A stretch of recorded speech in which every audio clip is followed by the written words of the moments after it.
Hello everyone. आज की recipe तोरई मसूर दाल तड़का की रेसिपी है। बनाना बहुत ही आसान है और ये खाने में स्वादिष्ट भी होता है और सेहत से भरपूर भी होता है।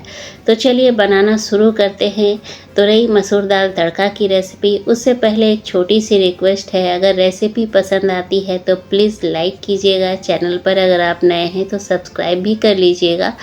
तो सबसे पहले देखिए, मैंने यहाँ पे 1 घंटे पहले साबुत मसूर दाल को भिगो करके रखा था। दाल बहुत अच्छी तरह से फूल चुका है। तो अब हम दाल को क्या करेंगे, साइड कर देंगे। और यहाँ पे मैंने 1 केजी तोरी लिया है। तोरी कहीं तोरई बोला जाता है, कहीं नेनुआ बोला जाता है। हमारे यहाँ इसे नेनुआ बोला जाता है। मैंने अच्छी तरह से तोरी को धो लिया है।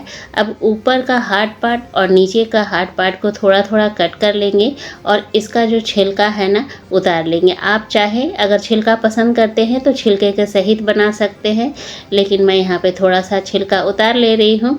तो यहाँ पे छिलका को सबसे पहले उतार लेना है। तो एक एक करके बाकी सारे तोरी का भी छिलका उतार लूँगी मैं। उतारने के बाद अब यहाँ पे इसे कट कर लेंगे। तो रफली कट कर लीजिए, बहुत ही आसानी से कट जाता है। फ्रेंड्स, आप सभी को मेरी बताई हुई रेसिपी कैसी लगती है मुझे कमेंट करके ज़रूर बताइएगा। अगर अच्छी लगती है तो प्लीज़ लाइक कर लिया कीजिए, और अगर आप मेरे चैनल को, मेरी रेसिपी को पहली बार देख रहे हैं तो सब्सक्राइब भी कर लीजिएगा। तो यहाँ पे तोरी को मैंने कट कर लिया है। अब इसे साइड कर देंगे। अब कुकर गर्म होने के लिए चढ़ाएंगे। जब कुकर गर्म हो जाए तो 2 चम्मच सरसों का तेल डाल देंगे।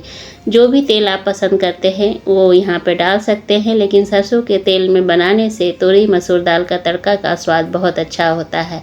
तेल गरम हो चुका है तो यहाँ पे आधा छोटा चम्मच जीरा, आधा छोटा चम्मच हींग, 1 बड़ी इलायची और दालचीनी का छोटा सा टुकड़ा डालेंगे।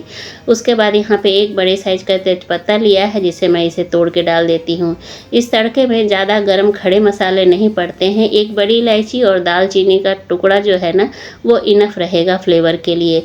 अब यहाँ पे मैंने 2 मीडियम साइज के प्याज लिए हैं, जिसे पतले पतले स्लाइस में कट किया है। प्याज को हमें तब तक भूनना है जब तक कि प्याज में सुनहरा कलर ना आ जाए, और फ्लेम को मैंने यहाँ पे मीडियम रखा है। तो यहाँ पे प्याज में बहुत ही अच्छा सुनहरा कलर आ चुका है। तो ये देखिए, कलर एकदम अच्छी तरह से चेंज हो गया है। तो अब हम फ्लेम को लो कर देंगे और लो फ्लेम पे यहाँ पे सबसे पहले टमाटर डालेंगे। तो 2 मीडियम साइज के टमाटर डाल दिए हैं मैंने। 1 चम्मच लहसुन, अदरक और हरी मिर्च का पेस्ट लिया है। कुछ सूखे मसाले हैं, 2 छोटा चम्मच धनिया पाउडर, 1 छोटा चम्मच सब्जी मसाला, आधा छोटा चम्मच लाल मिर्च का पाउडर, आधा छोटा चम्मच हल्दी और आधा छोटा चम्मच मैंने यहाँ पे गरम मसाला लिया है। स्वाद अनुसार नमक डाल देंगे और 3-4 चम्मच पानी डाल देंगे, ताकि जो हमने सूखे मसाले डाले हैं वो जले नहीं। फ्लेम को लो रखेंगे। सारी चीज़ों को पहले बहुत अच्छी तरह से मिलाते हुए हमें लो फ्लेम पे 4 से 5 मिनट तक मसालों को पकाना है। तो यहाँ पे मैं मसालों को मिला दी हूँ। अब ढक करके लो फ्लेम पे 5 मिनट तक पका लूँगी। तो 5 मिनट हो गए हैं, तो अब ढक्कन हटा के सबसे पहले मसालों को चेक कर लिया जाए। तो मसाले जो हैं बहुत अच्छी तरह से भून चुके हैं, तेल रिलीज़ हो चुका है और टमाटर भी सॉफ्ट हो चुका है। तो एक बार चम्मच से अच्छी तरह से मसालों को चला लीजिए।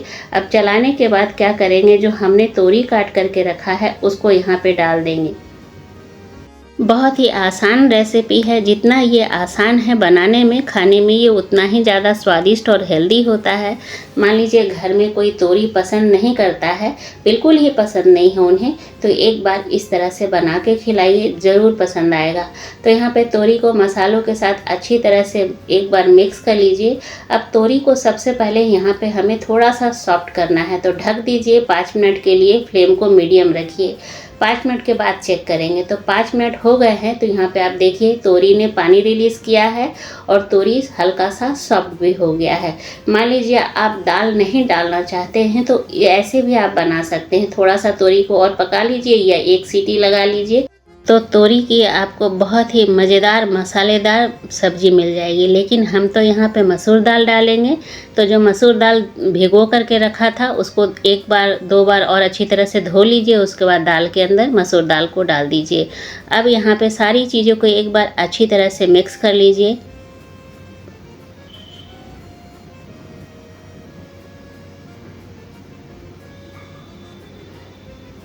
तो मिक्स करने के बाद अब यहाँ पे गर्म पानी डालेंगे। तो मैं यहाँ पे 2 मीडियम ग्लास गर्म पानी डाल दे रही हूँ। गर्म पानी ही डालिएगा, कुकिंग प्रोसेस बंद नहीं होता है और सब्जी का स्वाद भी बहुत अच्छा आता है। पानी डालने के बाद सारी चीज़ों को एक बार अच्छी तरह से मिला दीजिए। अब यहाँ पे हमें सीटी लगाना है। तो पहली सीटी हाई फ्लेम पे लगा लीजिए और दूसरी सीटी मीडियम टू हाई फ्लेम पे लगा लीजिए, मतलब 2 सीटी लगाइए। तो यहाँ पे 2 सीटी लग चुकी है। अब यहाँ पे मैं थोड़ा सा सीटी बैठा दे रही हूँ ताकि प्रेशर जो है वो अपने आप रिलीज़ हो। जो थोड़ा बहुत कसर बच गया हो पकने में वो अंदर अंदर पक जाए।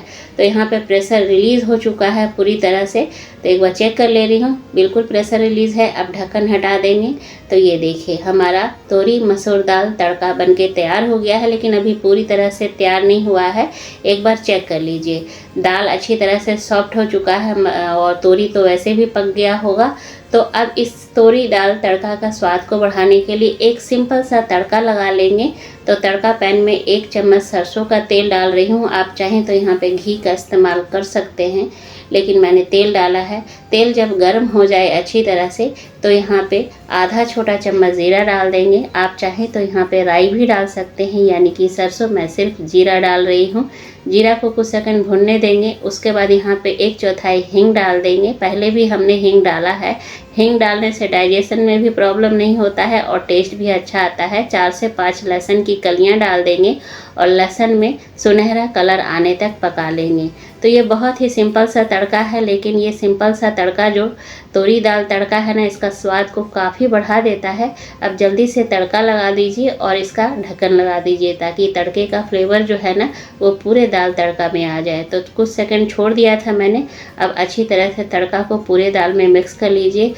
तो इस तोरी मसूर दाल तड़का की रंगत को देखिए, कलर कितना अच्छा आया है और स्वाद भी बहुत ज़्यादा ज़बरदस्त है। जिन लोगों को पसंद नहीं उन्हें आप ज़रूर सर्व कीजिए, बहुत पसंद आएगा। लास्ट में मैंने थोड़ा सा हरा धनिया डाल दिया है, मिला दिया है। अब इसे सर्व कर देंगे। तो सर्व करने के बाद आप इसे जो भी आपको पसंद हो, चावल, रोटी, पराठा, पूड़ी, उसके साथ खाइए, बहुत ही अच्छा लगता है। मेहमानों को सर्व कीजिए, बहुत ही पसंद आएगा उन्हें भी। तो आई होप आप लोग को आज की ये जो रेसिपी है पसंद आई होगी। पसंद आए तो प्लीज़ लाइक कीजिएगा, फैमिली फ्रेंड में शेयर भी कीजिएगा। चैनल पर अगर आप नए हैं तो चैनल को ज़रूर से सब्सक्राइब कर लीजिएगा, बेल आइकन को भी प्रेस कर दीजिएगा ताकि आने वाली वीडियो की नोटिफिकेशन आप सभी को सबसे पहले मिले। मिलती हूँ अगले रेसिपी में, तब तक के लिए टेक केयर, बाय बाय।